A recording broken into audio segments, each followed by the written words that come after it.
Hi గారు, welcome to our channel. ప్రస్తుతం మనతో పాటు దామో బాలాజీ గారు, సీనియర్ జర్నలిస్ట్, వారితో ఒకసారి మాట్లాడదాం. నమస్కారం సార్. నమస్తే. మహారాష్ట్రలో కూటమి మొన్నే గవర్నమెంట్ ఫామ్ చేసినప్పటికీ ఒక సంక్షోభంలో ఇరుక్కపోయింది, ఒక సంక్షోభాన్ని ఫేస్ చేస్తుంది అంటున్నారు సార్. అంటే ఆ, అధికారంలోకి వచ్చి ఇప్పటికి 8 రోజులు అయినప్పటికీ సీఎం ఎవరో చెప్పలేకపోతున్నారు. వివాదాలు నడుస్తున్నాయి. షిండే కూడా ఊరెళ్ళిపోయాడు అసంతృప్తి వ్యక్తం చేసి అని అంటున్నారు. అసలు ఏం జరుగుతుంది మహారాష్ట్ర ఈ కూటమిలో? మరి ఎన్నికలు మరోసారి వచ్చే అవకాశం ఏమైనా కనిపిస్తున్నాయా? మహారాష్ట్రలో మళ్ళీ మహా సంక్షోభం అని నేషనల్ మీడియా అంతా కూడా రాస్తుంది. ఎందుకంటే 8వ రోజు ఈ రోజు ఇప్పటికి కూడా అక్కడ గవర్నమెంట్ ఫామ్ అయ్యే పరిస్థితి కనిపించలేదు. నిన్నటి వరకు కూడా చర్చలు జరుగుతూనే ఉన్నాయి. నిన్న షిండే బాంబే వచ్చాడు, వచ్చి ఢిల్లీ నుంచి ఆయన ఇమీడియట్ గా తన సతారా జిల్లాలో ఉండే తన సొంత ఊరికి వెళ్ళిపోయాడు. సో అలిగాడు అనేది క్లియర్ గా తెలుస్తుంది. అసలు ఏంటి ఈ సంక్షోభం, ఏంది అసలు ఎందుకు జరిగింది అనేది చూస్తే మనకు కానీ కొద్దిగా వెనక్కి వెళ్ళి చూస్తే 2022లో కూడా ఒక సంక్షోభం వచ్చింది. మహారాష్ట్ర క్రైసిస్ అంటే ఇప్పటికీ ఇంటర్నెట్ లో అవే వస్తాయి అన్నమాట. అప్పుడు ఏంటంటే 2019లో శివసేన బీజేపీ కలిసి ఎన్నికలకి వెళ్ళి ఇటు NCP Nationalist Congress party Sharad Pawar ఆధ్వర్యంలో ఉండేది, కాంగ్రెస్ పార్టీ, ఈ రెండు కలిసి అక్కడ ఎన్నికలకి వెళ్ళాయి. అప్పట్లో 2019లో బీజేపీకి 105 వచ్చాయి, శివసేనకి 56 వచ్చాయి, ఇటు ఎన్సిపికి 54, కాంగ్రెస్ పార్టీకి 44 వచ్చాయి. అందువల్ల బీజేపీ శివసేన కలిసి గవర్నమెంట్ ఫామ్ చేసే పరిస్థితి ఉనింది. అయితే అప్పుడు ఏమైంది, ఉద్ధవ్ ఠాకరే తను సీఎం కావాలని కోరుకున్నాడు.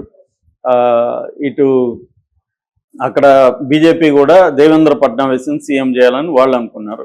ఈ గొడవల్లో ఏమైందంటే 2.5 సంవత్సరం 50% టైప్లో వాళ్ళు అనుకున్నారు.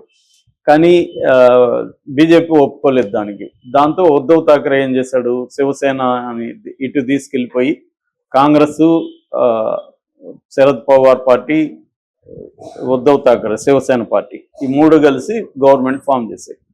అయితే ఏమైంది, మళ్ళీ ఈ షిండే ఏమో అటు వెళ్దామంటాడు బీజేపీతో. దాంతో ఉద్ధవ్ ఠాకరేకి షిండేకి మధ్య గొడవలు మొదలైనవి.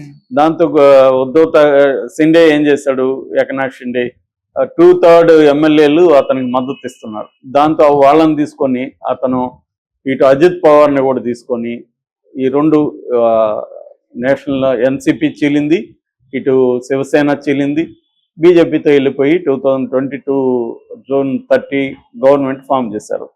సో అప్పుడేంటంటే బీజేపీకి నిజానికి షిండే కంటే ఎక్కువ వాళ్ళకున్నా తాము గవర్నమెంట్ ఫామ్ చేయాలి కాబట్టి వాళ్ళు షిండేని ముఖ్యమంత్రిగా అంగీకరించారు.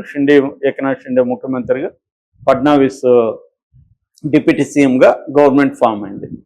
అయితే ఇప్పుడు మళ్ళీ ఈ రెండు పార్టీలు కలిసి, అంటే ఇటు 3 పార్టీలు అని చెప్పొచ్చు, ఒకటి అజిత్ పవార్ ఎన్సిపి, ఇటు షిండే వర్గం శివసేన, ఇటు బీజేపీ, 3 కలిసి ఇప్పుడు పోటీ చేశాయి. పోటీ చేసినప్పుడు వీళ్ళకి బీజేపీకి 132, అంటే ఈ కూటమిలో మెజార్టీకి 132 వచ్చాయి, ఇటు షిండేకి 57 వచ్చాయి, ఇటు అజిత్ పవార్ పార్టీకి 41 వచ్చాయి. ఇటువైపు తీసుకుంటే వీళ్ళు బలహీన పడిపోయారు. ఎన్సిపికి 10 వచ్చాయి, కాంగ్రెస్ పార్టీకి 16 వచ్చాయి, ఉద్ధవ్ ఠాకరేకి 20 వచ్చాయి. మొత్తం కలిసి వాళ్ళకి 46 వస్తే ఇటు అదేమో మహా వికాస్ అఘోడి, ఏది అగాడి, ఈ కాంగ్రెస్ శరద్ పవార్ ఉద్ధవ్ ఠాకరేది, ఇటేమో మహాయుతి బీజేపీ కూటమి.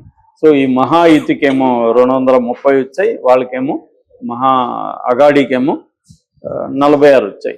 కాబట్టి వీళ్ళే గవర్నమెంట్ ఫామ్ చేయాలి. అయితే ఇప్పుడు అలయన్స్ లో భాగంగా అలయన్స్ లో ఎవరికి మెజార్టీ వచ్చిందో వాళ్ళకి ముఖ్యమంత్రి ఉండాలి. సో బీజేపీ ఏమంటుంది, దేవేంద్ర ఫడ్నవీస్ ముఖ్యమంత్రిగా ఉండండి, ఇటు షిండే ఉప ముఖ్యమంత్రి, షిండే అండ్ అజిత్ పవార్ ఇద్దరు ఉప ముఖ్యమంత్రులుగా ఉంటారు అనేది వాళ్ళు చెప్పారు. ఇది చర్చలు జరిగాయి. మొన్న కూడా షిండే, అజిత్ పవార్, ఫడ్నవీస్ ముగ్గురు కూడా ఢిల్లీ వెళ్ళి అమిత్ షాతో భేటీ అయ్యారు. ఆ భేటీలు అన్ని తేలాయి. బయటకు వచ్చిన వాళ్ళు మోడీ ఏం చెప్తే అదే నాకు కూడా శిరోధార్యమని షిండే ప్రకటించాడు. సో సమస్య సాల్వ్ అయింది. ఫడ్నవీస్ ముఖ్యమంత్రిగా, వీళ్ళిద్దరూ డిప్యూటీ ముఖ్యమంత్రులుగా గవర్నమెంట్ ఫామ్ చేయబోతున్నారని వచ్చింది. కానీ ఇప్పుడు సడన్ గా ఏమైంది, ఈయన అలిగి వెళ్ళిపోయినట్టుగా తెలుస్తుంది. సో జనాలు చెప్తున్నది ఏమంటే ఈయన ముఖ్యమంత్రిగా తీసుకోవడానికి రెడీగా లేరు, అనేది ఆయన వర్గం, షిండే వర్గం నాయకులు ప్రకటించారు. ఎందుకంటే మొన్నటి వరకు ముఖ్యమంత్రిగా ఉన్నాడు, ఇప్పుడు డిప్యూటీ సీఎంగా ఉండడం ఆయనకి ఇష్టం లేదు. దానికంటే ఆయన హోం అడుగుతున్నాడు, హోంశాఖ ఇవ్వనని. హోంశాఖ ఇవ్వడానికి బీజేపీ ఒప్పుకోవట్లేదు. సో అంటే ఇక్కడ ఏంటంటే ప్రధానంగా నాకు తెలిసి షిండే కూడా ముఖ్యమంత్రి పోస్ట్కి అయితే పోటీ పడకపోవచ్చు. ఎందుకంటే ఆయనకున్నది 57. ఆయన లేకపోయినా కూడా వీళ్ళు అనుకుంటే గవర్నమెంట్ ఫామ్ చేసే పరిస్థితి. బీజేపీ అజిత్ పవార్ కలిస్తే గవర్నమెంట్ ఫామ్ చేస్తారు. షిండేకి అది తెలుసు. కాబట్టి షిండే ఏం చేస్తాడు, ఇప్పుడు వీలైనంత మంచి మంత్రిత్వ శాఖలను తీసుకోవడానికి డిమాండ్ చేస్తున్నాడు. సో ఇక్కడ కేబినెట్ మినిస్టర్ ఎవరెవరికి ఎంత ఇవ్వాలి, ఎన్ని ఇవ్వాలి శాఖలు, ఏ శాఖలు ఇవ్వాలి అనే దాంట్లోనే డిస్ప్యూట్ కనబడుతుంది తప్ప గవర్నమెంట్ ఫార్మేషన్ లో ముఖ్యమంత్రి ప్లేస్ లో డిస్ప్యూట్ అనేది కనిపించలేదు.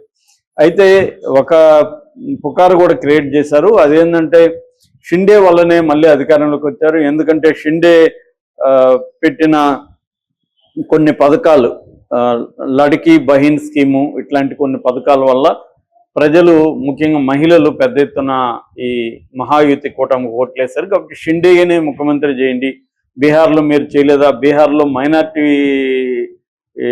ఉన్న నితీష్ కుమార్ని మీరు ముఖ్యమంత్రిని చేయలేదా, ఇక్కడ కూడా మీరు షిండేనే చేయండి అని షిండే వర్గం గట్టిగా పట్టుబడుతున్నట్టుగా కూడా తెలుస్తుంది.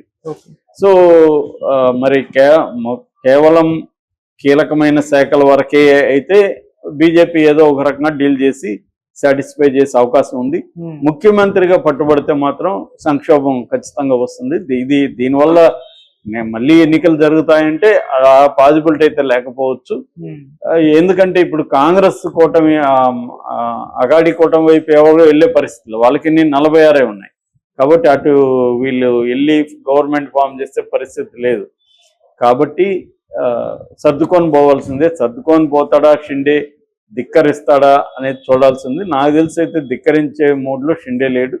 ఈ అలగతాడు అంటేనే, ఎవడైనా అలిగాడంటేనే వీక్ అని అర్థం. వీక్ కాకపోతే ఎవడు అలగడు. ఎందుకంటే వీక్ కాకపోతే గట్టిగా ఫైట్ చేస్తాడు. అలుగుతున్నాడు అంటే అర్థమేమి, నీతో నేను అలిగానంటే అర్థం నీతో నేను ఈక్వల్గా ఫైట్ చేయలేక అలుగుతానమాట. సో అలగడంలోనే ఒక రకమైన చేతగాంతనం ఉంటుంది. సో ఇతను అలిగాడంటే అర్థం ఏదో ఒకటి చేసి వాళ్ళ దగ్గర